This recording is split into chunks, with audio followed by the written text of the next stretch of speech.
Bismillahirrahmanirrahim. Assalamualaikum warahmatullahi wabarakatuh.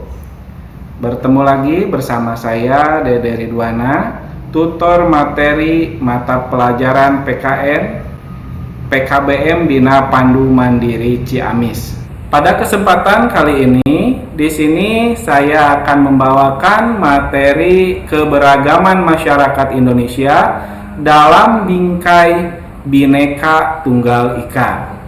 Di sini ada prinsip persatuan dalam keberagaman suku, agama, ras, dan antar golongan. Nah, di sini ada beberapa prinsip. Yang pertama, prinsip Bhinneka Tunggal Ika.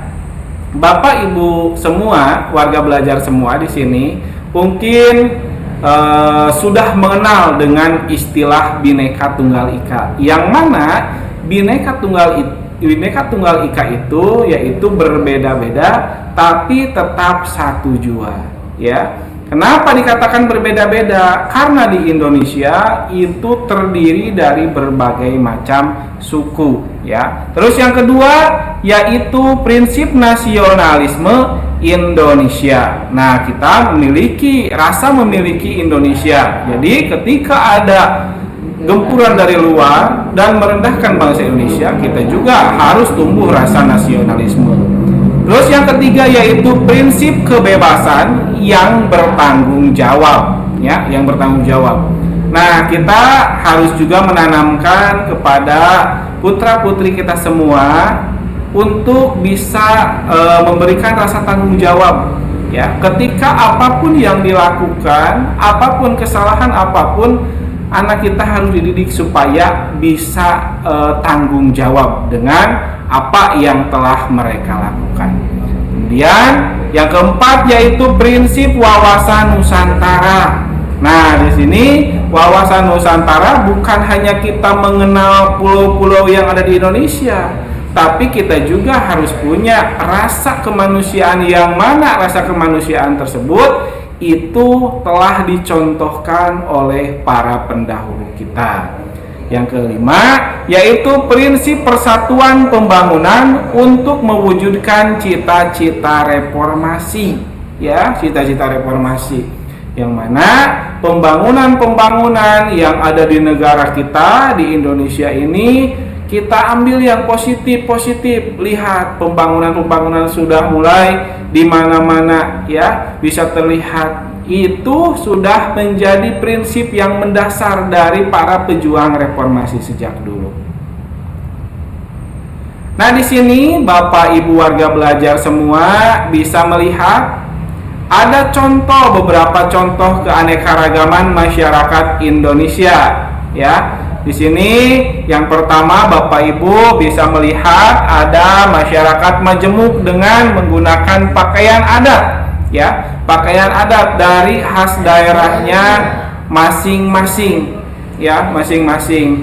Nah, di sini Ibu bisa melihat, ya, bisa melihat. Kemudian yang kedua ada pada keberagaman budaya Indonesia, ya. Budaya, lihat dari segi pakaiannya, di sini adatnya, ya. Terus pakaian laki-laki seperti apa, yang perempuan seperti apa. Ini biasa digunakan ketika sedang ada pesta pernikahan. Mungkin Bapak Ibu semua juga warga belajar di sini ada yang dulu ketika pas menikah menggunakan pakaian adat di sini, ya. Terus yang selanjutnya ada tempat ibadah, ya, tempat ibadah dari masing-masing agama yang dianut di negara kita, ya. Memang mayoritas di negara kita yaitu agama Islam, tapi kita juga perlu tahu yang Kristen ibadahnya di mana, yang Buddha beribadahnya di mana, yang Konghucu di mana, ya. Itu ya perlu kita tahu.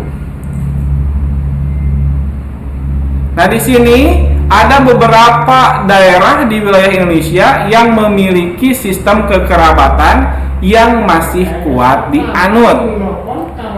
Di sini ada parental system, kekerabatan parental, menarik garis keturunan dari kedua belah pihak. Kedudukan laki-laki dan perempuan sama, misalnya daerah Aceh dan Jawa Barat. Kemudian patrilineal system, kekerabatan patrilineal menarik garis keturunan dari pihak bapak. Kedudukan laki-laki lebih tinggi dibandingkan perempuan, misalnya di daerah Palembang dan Batak, ya. Kemudian yang ketiga, matrilineal system, yaitu kekerabatan matrilineal menarik garis keturunan dari pihak ibu. Nah, ini kedudukan perempuan yang lebih tinggi dibandingkan oleh laki-laki, ya. Contohnya ini di daerah Minangkabau, ya, daerah Minangkabau. Nah, itu ada beberapa daerah yang ada di Indonesia yang memiliki sistem kekerabatan yang masih kuat dianut. Nah, di Jawa Barat di kita itu kesetaraan antara laki-laki dan perempuan. Tapi kalau misalkan melihat dari segi Islam, tetap yang perempuan itu harus bisa menghargai seorang suami atau laki-laki. Nah, ini beberapa tadi yang sudah disebutkan bahwa bagian-bagian tersebut itu sudah ada di negeri kita. Demikian untuk pertemuan kali ini. Jangan lupa Bapak Ibu warga belajar semua untuk mengerjakan penilaiannya supaya nantinya mendapatkan nilai yang maksimal atau nilai yang memuaskan. Akhir kata, wassalamualaikum warahmatullahi wabarakatuh.